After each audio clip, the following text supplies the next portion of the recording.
Welcome to the Hamsi Analytics Daily Market Commentary. I'm Paulo Navarro. Today is Monday, November 19, 2012.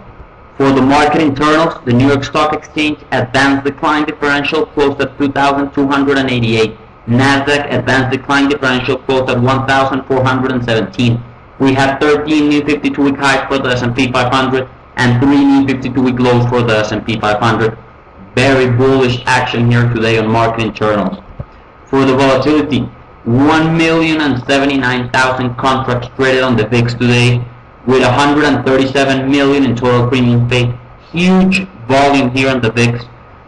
For the dollar-weighted put-call ratio, the November options were 28.1, with 23% of the total premium paid. This is very bullish action here.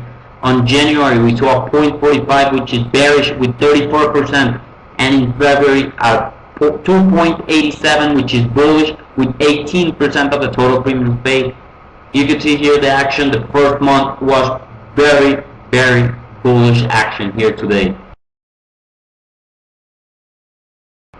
Here we have the daily chart for SPX. We have a big update today, up 2%. After Friday outside day reversal, we thought maybe getting a bounce to this 200-day moving average, and we are here so far. We were able to close above the 200-day moving average, this purple line here, which is quite bullish, but still we are on a downtrend. We want to break now the 0 sigma at 1398. That's going to be pretty important here, and break this 0 sigma to the upside. We want to continue our momentum higher here.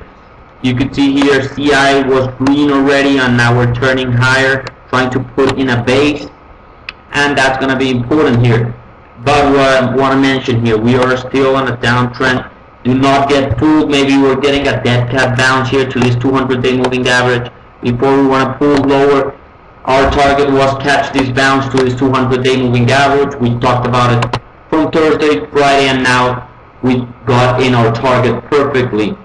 So this is a pretty good run up to here. Maybe try to get some neutral to see what's going to happen on the next couple of days, if we're going to continue to go higher, or if we're going to bounce back lower from this 200-day moving average, which is pretty important here. Let's look here at the moving averages chart. You can see it here. Clearly we broke that. We stayed above it and finished at the highs of the day. We were very oversold. We talked about the McClellan oscillator. A lot of readings were saying we were oversold. We were ready for a bounce. We got our bounce. Now we're looking for a move neutral stance.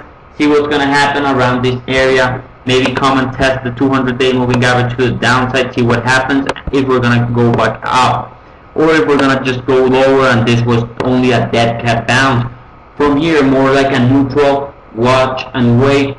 See what's going on in the market. And we'll take a stance whenever we see a better probability trade here. So I'm just looking here the next couple of days to see what's going on. Maybe come even higher to test this 1400 level, and then back down to the 200-day moving average again. But it's going to be critical to watch here and see what goes on.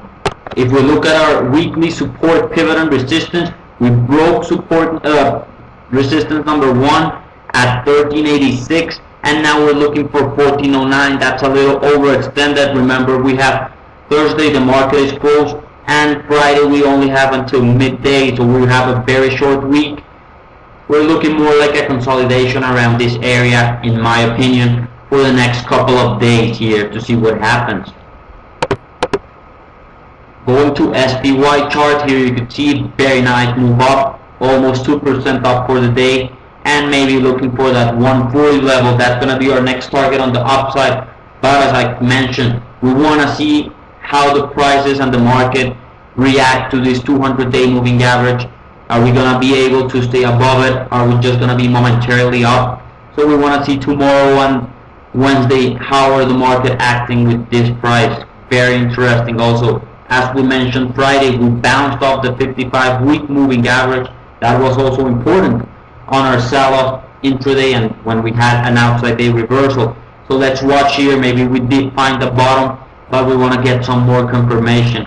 There's still plenty of upside in case we do get more of it, so we'll just watch and wait here.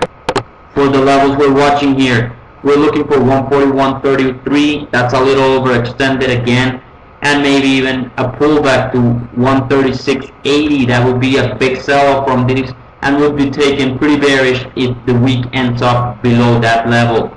So let's look for some consolidation around this 139 level or the 200-day moving average. Here we have the Nasdaq ETF. We have the Qs. We broke the 10-day moving average. As we talked about, the Qs were selling off a lot harder than the SPY. That was due to Apple having a horrible month. And today we are up 2.25%, very solid, finishing almost at the highs of the day. And we could still look for 64.38, but the downtrend continues. We are very bearish here on this chart. Nothing looks positive here. You can see the perfect downtrend from here. We are getting from here. We could even bounce to this, and we could still continue to be on the downtrend. In case we go until the 200-day moving average, we could see it starting to shift to an uptrend, but very neutral to bearish here. So maybe take a neutral stand here on the Qs. Apple had a huge day today, 7% up for the day. Nice reversal from Friday's lows. So that's also important to consider when you're trading the Qs. If we look at the levels we watch here, the support, pivot, and resistance for the Qs, we're looking for 65.05. That's 1.20 points higher here, almost 2.5% up or 2% up from here. A little overextended on a week, but we could still see it. On the downside, 62.50. That would be pretty bearish if we get there, reverse most of the gains or all of our gains. So we would want to see some consolidation around this 63, 64. That would be kind of neutral here for the Qs. For the IWM, let's start here with the daily chart. And again, we see a pretty bearish chart. We have not broken anything important to the upside. We continue to see that downward trend.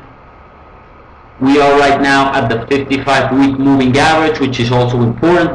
Let's look at that chart 1 second pretty fast. We talked about that Friday, breaking to the downside, and you can see it here. We are right now at that downward trend line we're watching, plus the 55-week moving average. We're going to have to see how it reacts here. The risk on, risk off ETF, are we going to break up and break out this trend line, maybe even come and test this 81? Could be, but we're gonna have to watch. Better to watch here than to try to anticipate what the market is doing. Let the market tell you what it wants to do, and we'll trade from there. So we're watching here the IWM weekly chart, and on the daily chart we wanted to go a little bit higher, maybe to get a better entry to the downside, even to that 80.55. Those are the levels we're watching. Let's go to GLD. Here we have the GLD chart. We were up 1.20%. Very nice. Gap up. But again, look, you can see here we broke this upward trend line. We talked about it, very short term. And today we were able to gap up, but we did not break it. Also, we have the 55-day moving average around here, 168.50. That's going to be a critical level to break. Get tomorrow maybe a good breakout. Test around the 169, 170. And then we could pull back, test that 55-day moving average, hold, and go higher. That's going to be the target here. That's what we're looking for GLD, but let the 55-day moving average break to the upside before you get in the trade.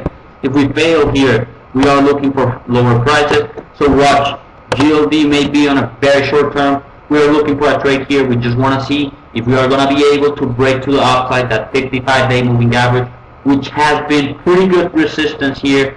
And we want to see if it's going to be again, or if we are actually going to break out. So keep an eye on GLD. SLV, pretty much the same. We are closing at the 55-day moving average, a couple of cents below it right now. But you can see here we were up 2.76%. Very solid day today for silver. We want to watch the same thing. Watch if we're going to be able to break out above that 55-day moving average and get inside it. If we do, we have a target of around 34, 33.90. That's going to be pretty good if we are able to get around this 32.50 level. and to 34. That's going to be a very nice trade. You could be stopped out below the 55-day moving average. In case we do break to the downside, we're not able to break above, and we fail here, we're going to have to watch this upward trend line. When that breaks, we are looking for lower prices. So wait for the market to tell you what it's going to do and jump in it to get these opportunities that we're having here. Last chart we're going to look at is the VIX. And let's look at the daily chart for the VIX. Here we have the daily chart for the VIX. We talked about this. We wanted to see a big movement in the VIX below 16, even below 15. We are right now at 15 and a quarter. We want to go lower from here. We are down 7.13%. This was the move we were watching for and waiting for. It looks pretty bullish on the equities, but we want to wait as we have calmed down on equities a long way. We talked about those charts already.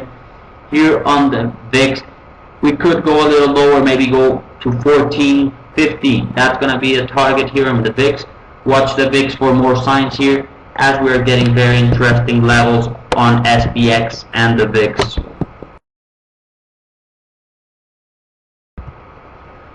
We have a special offer by TradeStation. Get your HAMSI Analytics proprietary indicators paid by TradeStation. Contact Active Traders office in Chicago, Peter Albino, at the number listed below. Have a great day, and I'll talk to you tomorrow.